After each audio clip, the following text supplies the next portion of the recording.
Napoléon Bonaparte et la campagne de France 1814.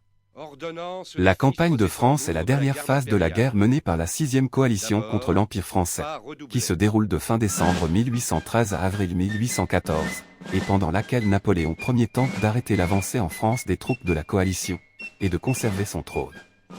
Face à des forces coalisées très supérieures en nombre, l'armée française se compose largement de jeunes recrues, les vétérans ayant péri dans la campagne de Russie de 1812 et la campagne d'Allemagne de 1813. Napoléon remporte plusieurs victoires mais ne peut empêcher les principales armées coalisées, entrant par les frontières du nord et de l'est, de converger vers Paris tandis que d'autres avancent dans le sud-ouest et la vallée du Rhône. Après l'entrée des troupes prussiennes et russes dans Paris, l'empereur abdique le 6 avril 1814 et part en exil à l'île d'Elbe. Combat de Saint-Avold et siège de Metz, janvier 1814. Devant l'avance de la cavalerie prussienne, le 10 janvier, le maréchal Marmont regroupe ses troupes à Saint-Avold et se replie lui-même en direction de Metz en laissant en arrière-garde à Saint-Avold le général Frédéric Auguste de Bourmade, 600 fantassins, 400 hussards du 10e régiment sous les ordres du colonel Curly, 5 pièces d'artillerie face aux troupes de Blücher qui occupent la Sarre. De Sarrebruck, Blücher donne ses ordres pour la journée du 12 janvier. Le 12 janvier, le corps de York marche avec ses cantonnements, Andres, Fouligny et Saint-Avold. La brigade von Horn continue sa marche vers Thionville. La brigade d'avant-garde du prince Guillaume de Prusse avance sur Metz. Le corps de Sacken marche en prenant ses quartiers de cantonnement en Refolquemont et Putelangeaulac. Mon quartier général vient à Saint-Avold. Blücher laisse le corps de York devant Metz. Apprenant que le gros des troupes françaises se replie vers Verdun, il souhaite désormais marcher sur Paris, N3, partageant la position du général-major Auguste Nédard von Glesnow, 1760 à 1831, qui pense que le haut commandement allié doit marcher sur Paris sans conquérir les places fortes rencontrées, afin de précipiter la chute de Napoléon. Les ministres des Affaires étrangères d'Autriche et du Royaume-Uni, Metternich et Castlereagh, quittent Bâle où ils ont discuté des bases d'une diplomatie commune. Castlereagh réclame toujours la déposition de Napoléon et la restauration des Bourbons alors que Metternich envisage une régence de Marie-Louise au nom du roi de Rome. Bataille de Brienne. Le 27 janvier, l'avant-garde de Blücher est repoussée à Saint-Dizier. Napoléon veut encore empêcher la jonction de Blücher avec Schwarzenberg qui arrive par le sud-est en lui coupant la route de Troyes, et se dirige, par des chemins réputés impraticables, sur Brienne qu'il attaque le 29. La ville et le château de Brienne sont occupés par les corps russes d'Ostensaken et d'Olsoufiev, avec lesquels se trouve Blücher, qui manque d'être pris avec son état-major. Napoléon abandonne l'attaque à 10 heures du soir. Les pertes sont égales des deux côtés, 3000 tués ou blessés. Pendant la nuit, Blücher se retire sans être inquiété vers Bar-sur-Aube et, le 30, Napoléon entre à Brienne. Là, il apprend que Blücher et Schwarzenberg ont opéré leur jonction et qu'ils l'attendent avec 100 000 hommes dans les plaines de l'Aube. Quoique plus faible de moitié, il accepte le combat. Napoléon est au centre, au village de la Rôtière. L'engagement, 1er février, commence à 1h de l'après-midi et ne cesse qu'à minuit. Napoléon ordonne la retraite sur Troyes pour éviter d'être écrasé par Blücher le lendemain. Les Français perdent à la Rôtière 54 bouches à feu, et environ 6000 hommes dont 2500 prisonniers. La bataille de la Rôtière, ou de Brienne, première défaite personnelle de Napoléon en France, affecte le moral de l'armée française, et déclenche des désertions.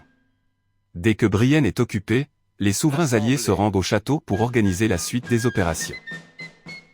Il est convenu que l'armée de Silésie de Blücher marchera sur Châlons, et qu'après y avoir été jointe par les corps d'York et Kleist, prussiens, et Langeron, russes, elle suivra la vallée de la Marne pour se porter sur Paris.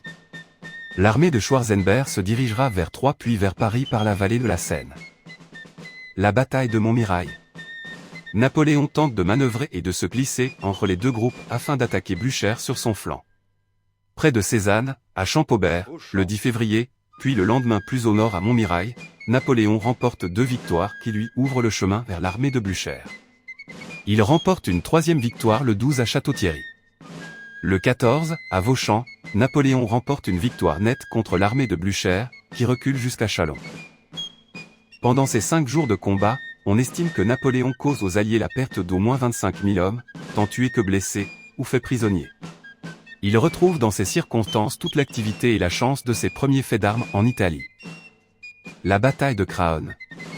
Entre le 27 février et le 13 mars, Napoléon abandonne la poursuite de Schwarzenberg pour celle de Blücher entre la Marne et l'Aisne.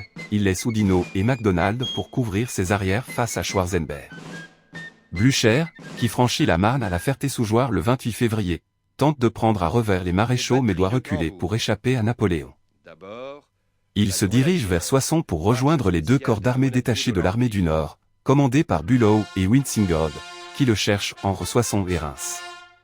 Le général Jean-Claude Moreau, qui commande la petite garnison de Soissons, pris en tenaille entre Bülow et Wintzingrode, capitule le 3 mars sans savoir que Napoléon est proche. Blücher peut s'échapper au nord de l'Aisne. Le même jour, MacDonald et Oudinot sont vaincus à Laubressel. Le 4 mars, l'avant-garde de Napoléon reprend le pont de Berry-au-Bac. Les deux armées s'affrontent, Napoléon est vainqueur le 7 mars à Craonne mais subit une lourde défaite les 9 et 10 mars devant Laon. L'entrée des troupes russes à Paris. Le 31 mars, Colinquincourt retourne à Paris, les Alliés y entrent à 11h et Napoléon va attendre à Fontainebleau la suite des événements.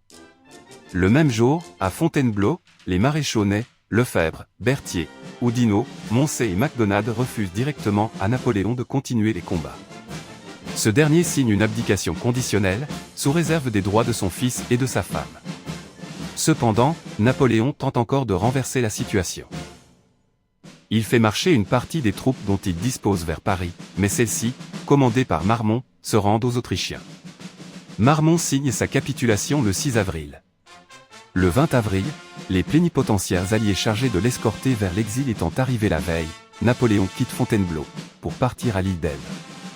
Napoléon fait un dernier discours à sa garde personnelle. Merci d'avoir regardé cette vidéo. Si vous avez aimé, n'oubliez pas de mettre un pouce en l'air, de vous abonner, n'oubliez pas de partager, d'activer la cloche, pour être averti lors de la sortie des prochaines vidéos.